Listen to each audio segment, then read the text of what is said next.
संस्कार क्लासेज के इस चिड़ावा यूट्यूब चैनल पे मैं सुशील कुमार शर्मा क्लास संस्कृति का आज का हमारा प्रमुख टॉपिक रहेगा राजस्थान की बोलियां। दोस्तों देखो, राजस्थान की बोलियों से संबंधित पहला, राजस्थान की जो बोली है एक प्राचीन काल के अंदर में संस्कृत भाषा, वैदिक काल में संस्कृत भाषा बोली जाती थी। संस्कृत के बाद में प्रमुख भाषा आई थी पाली, पाली के बाद प्राकृत और प्राकृत के बाद अपभ्रंश और अपभ्रंश के बाद में खड़ी बोली।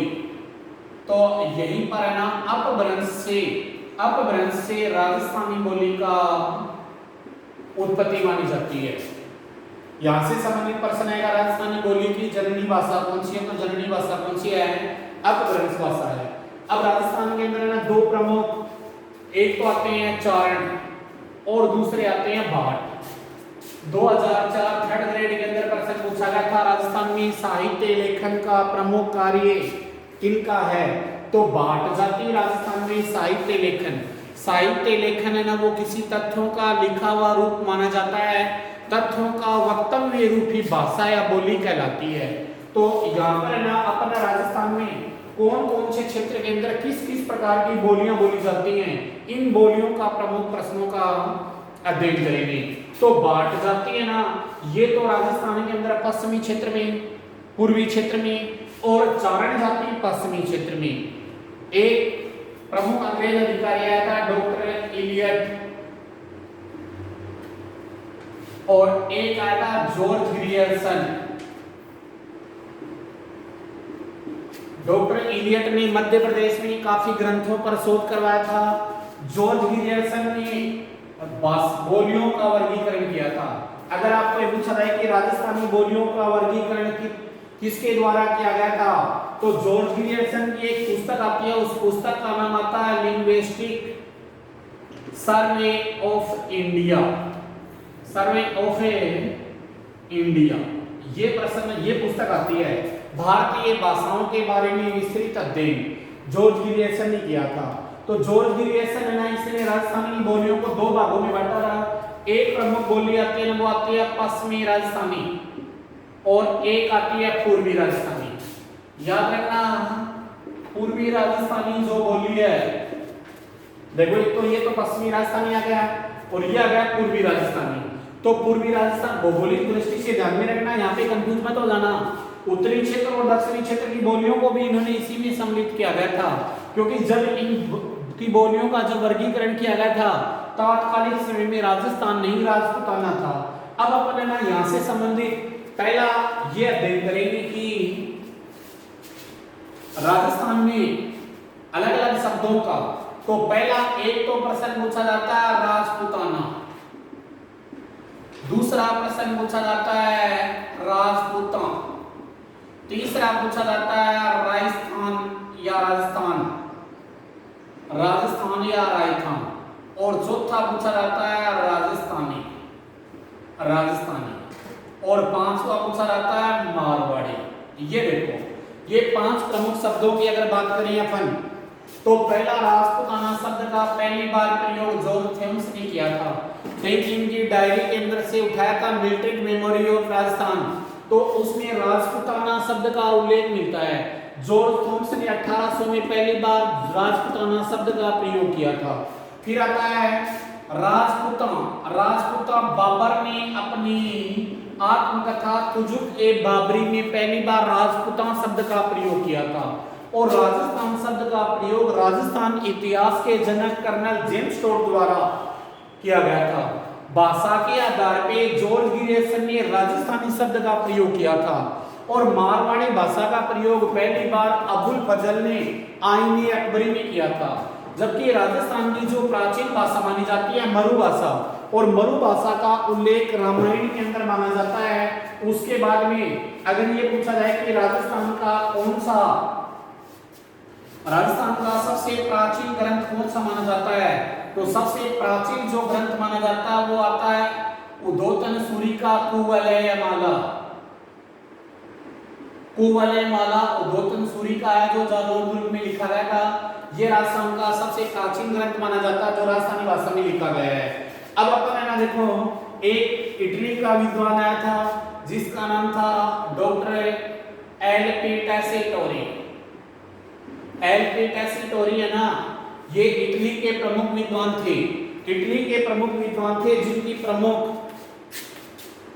इटली के प्रमुख विद्वान थे डॉक्टर एल पी टेसीटोरी। और एल पी टेसीटोरी की एक पुस्तक आती है, a descriptive catalogue of the body and historical chronicle. दोबारा देखेंगे, a descriptive catalogue of the body and historical chronicle. ये एक बड़ी पुस्तक का नाम याद रखेंगे दोस्तों, क्योंकि बात और भाषाएं बड़ी बड़ी होती हैं, तो ये याद रखना। एक विदेशी विद्वान एल पी टेसीटोरी जिसने राजस्थानी भाषाओं का विस्तृत अध्ययन किया था। ध्यान देना, राजस्थानी भाषा का वर्गीकरण करने वाला जॉर्ज गिरियर्सन था, जिसकी पुस्तक का नाम था लिंग्विस्टिक सर्वे ऑफ इंडिया। जबकि राजस्थानी भाषाओं का विस्तृत अध्ययन करता था एल पी टेसीटोरी, जिसकी पुस्तक का नाम था a descriptive catalogue of the body and historical chronicle. ये उसकी पुस्तक का नाम था। अब आपको पूछा जाएगा कि जॉर्ज गिरियर्सन ने राजस्थानी भाषाओं का वर्गीकरण दो भागों के आधार पर किया था। तो दो भागों के आधार पर जब किया गया, इस दो भागों के आधार पर आपने सूत्र याद रखना, कौन कौन सी भाषा। एक शैली होती है भाषा शैली, तो भाषा शैली एक तो आती है पिंगल और एक आती है डिंगल। तो पश्चिमी क्षेत्र के अंदर है ना, पश्चिमी क्षेत्र के अंदर है ना, जो आती है वो आती है डिंगल। और डिंगल है ना, वो भींग आंकने से संबंधित बनी थी। और इधर आती है पिंगल, जो बाटों ने प्रयोग में लिया था। तो डिंगल और पिंगल आपको पूछा जाएगा राजस्थानी भाषा साहित्य की कितनी शैलियां हैं, तो डिंगल और पिंगल दो प्रमुख शैलियां हैं। अब पहला जो पूछा जाता है ना कि पश्चिमी राजस्थानी, तो पश्चिमी राजस्थान की कौन कौन सी बोलियां हैं। मां मैं बागड़ से आया हूं, मां मैं बागड़ से आया हूं, ऐसे याद रखना, मैं बागड़ से आया हूं। तो पहला मां का मतलब है मारवाड़ी, मे का मतलब है मेवाड़ी, बागड़ का मतलब बागड़ी, से का मतलब शेखावाटी। ये प्रमुख चार बोलियां आती हैं, पश्चिमी राजस्थान की बोलियों का क्षेत्र आता है। सबसे पहले देखेंगे अपन मारवाड़। तो मारवाड़ का जो केंद्र बिंदु माना जाता है ना, वो जोधपुर माना जाता है। दोस्तों, पश्चिमी राजस्थान के अंदर बीकानेर के एक प्रमुख साहित्यकार जिनका नाम था पृथ्वीराज राठौड़, और पृथ्वीराज राठौड़ की एक पुस्तक का नाम था वेली किशन रुक्मणीरी और गंगे लहरी। ये दो प्रमुख उनकी पुस्तकें आती हैं। सेकंड ग्रेड 2013 के एग्जाम में पहला प्रश्न पूछा गया था कि ये ग्रंथ कौन सी मारवाड़ी में लिखा गया है। तो जोधपुर जो आता है ना, जोधपुर राजस्थान का, जोधपुर मारवाड़ का केंद्र बिंदु है, और इसके बिल्कुल उत्तरी क्षेत्र में बीकानेर आता है। तो बीकानेर क्षेत्र की जो बोली हो गई ना, वो उत्तरी मारवाड़ी हो गई है। कौन सी मारवाड़ी हो गई? उत्तरी मारवाड़ी। और जैसलमेर है ना, वो जोधपुर के पश्चिमी क्षेत्र में है।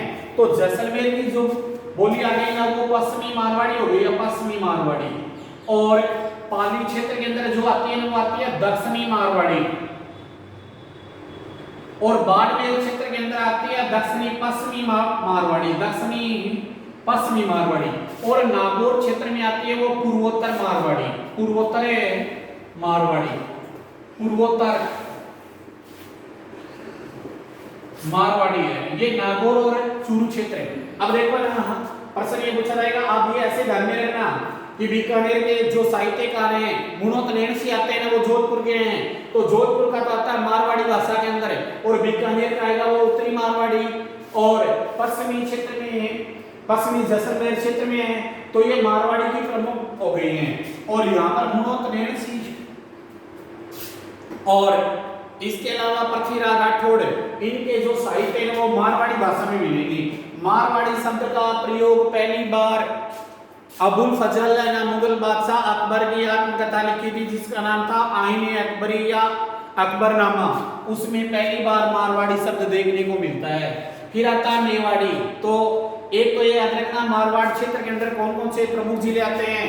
मारवाड़ क्षेत्र में जोधपुर, जैसलमेर, बीकानेर, बाड़मेर, नागौर का क्षेत्र और पाली का क्षेत्र, ये मारवाड़ क्षेत्र में आते हैं। फिर आता मेवाड़। तो मेवाड़ का उदयपुर, प्रतापगढ़ और राजसमंद ये क्षेत्र है ये मेवाड़ खाता है। मेवाड़ के प्रमुख प्रतापी शासक महाराणा कुंभा की पहचान साहित्य को लेकर हुई थी। तो साहित्य की प्रमुख जो रचनाएं हैं वो भी किसमें मानी जाती है, उनकी मेवाड़ी भाषा में मानी जाती है। अब देखो बागड़ी जो क्षेत्र आता है ना, बागड़ क्षेत्र बोलते हैं डूंगरपुर बांसवाड़ा को। देखो ये जो क्षेत्र है ये क्षेत्र है ये मध्य प्रदेश का, ये राजस्थान का है। तो यहाँ का जो क्षेत्र है ना ये मालवा का क्षेत्र है। ये मालवा का पठार होने के कारण यहाँ पर एक बोली बोली जाती है और उस बोली का नाम आता है मालवी बोली। अब मालवी बोली के ये भाग हो गया पश्चिमी क्षेत्र में और भीलों की बोली है। तो भीलों की बोली होने के कारण इसे बिलोड़ी कहते हैं, बिलोड़ी और मालवी और इसी को क्या कहा जाता है, बागड़ी। तो ध्यान रखना राजस्थान में आदिवासियों की प्रमुख, अब मालवी का इस क्षेत्र में होने के कारण इसका नाम क्या होगा, पश्चिमी मालवी, क्योंकि ये पश्चिमी हो गया। तो पश्चिमी मालवी, बिलोड़ी और बागड़ी ये तीनों एक दूसरे की बोलियां हैं और ये आदिवासी क्षेत्र में आता है। अब राजपूतों के अंदर ना आमेर रियासत के अंदर कछवा वंश का शासन था और वहीं पे शेखावत जो गोत्र है इसी के कारण है ना झुंझुनू, चूरू, सीकर, यहाँ पे भी आज भी राजपूतों का सर्वाधिक जो गोत्र पाया जाता है वो शेखावत पाया जाता है और उन्हीं के सहयोगी जो राजपूत आते हैं वो निर्वाण पाए जाते हैं। तो शेखावाटी का नाम शेखावत राजपूतों के कारण नाम पड़ा है। शेखावाटी के अंदर प्रमुख जो जिले आते हैं उन जिलों की अगर बात करें तो पहला तो आता है हमारा जिला झुंझुनू, दूसरा आता है सीकर और तीसरा आता है चूरू और चौथा थोड़ा क्षेत्र आता है नागौर का। लाडनू क्षेत्र है ना वो शेखावाटी क्षेत्र में है। तो झुंझुनू, सीकर, चूरू, नागौर ये पूर्वोत्तर मारवाड़ी क्षेत्र के अंदर माने जाते हैं। मारवाड़ी क्षेत्र के अंदर माने जाते हैं, पूर्वोत्तर क्षेत्र में मारवाड़ी भी माने जाते हैं। तो ये पश्चिमी राजस्थान की बोलियां हो गई। ये कौन सी बोलियां हो गई, पश्चिमी राजस्थान की बोलियां हो गई। अब अपन यहाँ पूर्वी राजस्थान की बोलियों की बात करेंगे तो ऐसे याद रखना, मैं अब ढूंढता हूं, मैं अब ढूंढता हूं। तो सबसे पहले तो आएगा, सबसे पहले तो देखेंगे अपन अहिरवाटी, ढूंढाड़ी और आड़ोती। तो सबसे पहले ना अपन देखेंगे अहिरवाटी क्षेत्र है ना झुंझुनू, सीकर और जयपुर तक का जो बॉर्डर के गांव आते हैं, कोटपुतली, इसके बाद में पनियाड़ा, इधर आपका निजामपुर, फिर बालोट, ये कई ऐसे गांव आते हैं बॉर्डर के गांव, वहां पे यादव जाति के लोग रहते हैं और यादव जाति के लोग है ना उनकी बोली थोड़ी अलग होती है। जैसे अपन कहेंगे काम हो गया है, यादव बोलेंगे काम आएगा आएगा। तो ये अहिरवाटी के अंदर आता अहिरवाटी है ना बॉर्डर के क्षेत्र पर, अलवर क्षेत्र के अंदर ना इसी क्षेत्र को राठ कहा जाता है। तो इस बोली का नाम है ना राठी भी कहलाता है।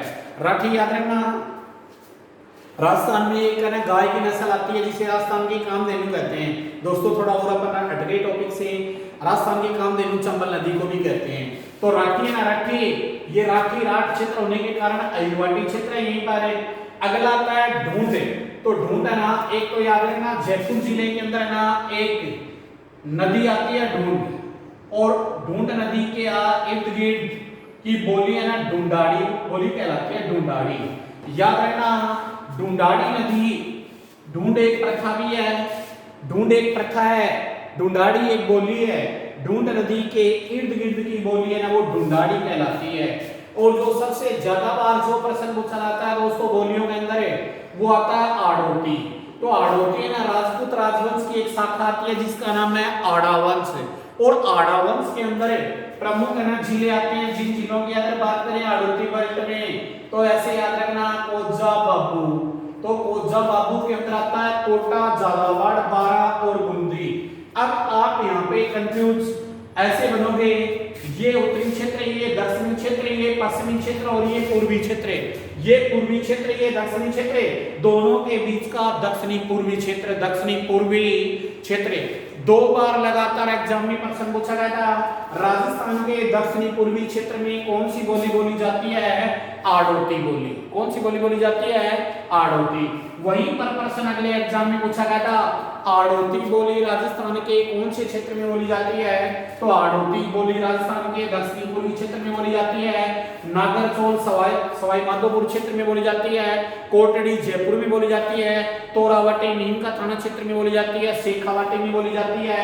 और राजपूत समुदाय द्वारा जो हमारे राजपूत समुदाय द्वारा एक बोली बोली जाती है, उस बोली का नाम आता है रांगड़ी, जो आरएस मेंस में भी पूछा गया था। जो मेवाड़ी व मारवाड़ी भाषा का मिश्रण मानी जाती है, रांगड़ी बोली। ये हमारी आज की राजस्थान की प्रमुख बोलियां रही। उप बोलियां इनके साथ में मानी जाती हैं।